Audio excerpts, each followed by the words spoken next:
আসসালামু আলাইকুম এভরিওয়ান। আসলে ভাই আজকে অনুরোধ করতেছে একটা ভিডিও বানানোর জন্য। তো আমি বলতেছি যে আসলে আমি বাংলাদেশ সেনাবাহিনীতে দীর্ঘ 7 বছর চাকরি করি।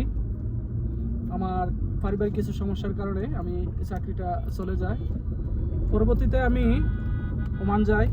ওমান গিয়ে 2 বছর অতিক্রম করার পরে আবার দেশে রিটার্ন করার পরে আবারও 2-1 বছর দেশের মধ্যে থাকার পরে আবার বর্তমানে এখন সৌদিতে আবার আমি আসলাম। তো এখানে দালালের মধ্যে এসে আসলে বিভিন্ন সমস্যার ভিতরে আছি।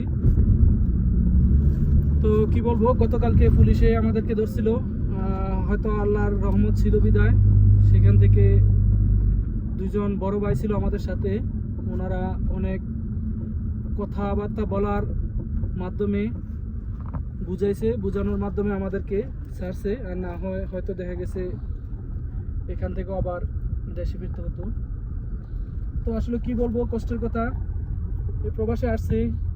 আপনারা যারা প্রবাসে আসবেন, দালালকে ধরে আসার আগে দালালের সাথে ভালোভাবে কন্ট্যাক্ট করে আসবেন, আমার মতো যেন আপনারা এরকম সমস্যার ভিতরে না পড়েন। কারণ এই যে দেখেন, আমাকে নিয়ে আসছে কত সুন্দর সুন্দর কথা বলে, মিষ্টি মিষ্টি কথা বলে নিয়ে আসার পরে এখন তাকে ফোন দেয় আমি দালাল, সে ফোন কখনো রিসিভ করে না। এটাই হচ্ছে বাস্তব। আসলে খুব নির্মম পরিহাস। কি বলবো, বলার মতো কোনো ভাষা নাই। আসলে হয়তো দেখা গেছে আমার কথাগুলো আপনারা স্বাভাবিকভাবে নেবেন, আসলে অনেকটাই মর্মাহত যে এই কষ্ট বলার মতো নয়। কেননা আসলে আমরা আসছি পরিবারের হাসি ফুটানোর জন্য এই প্রবাসে।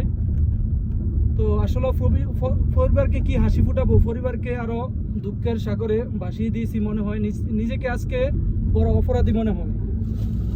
ওকে ভাই, আসসালামু আলাইকুম।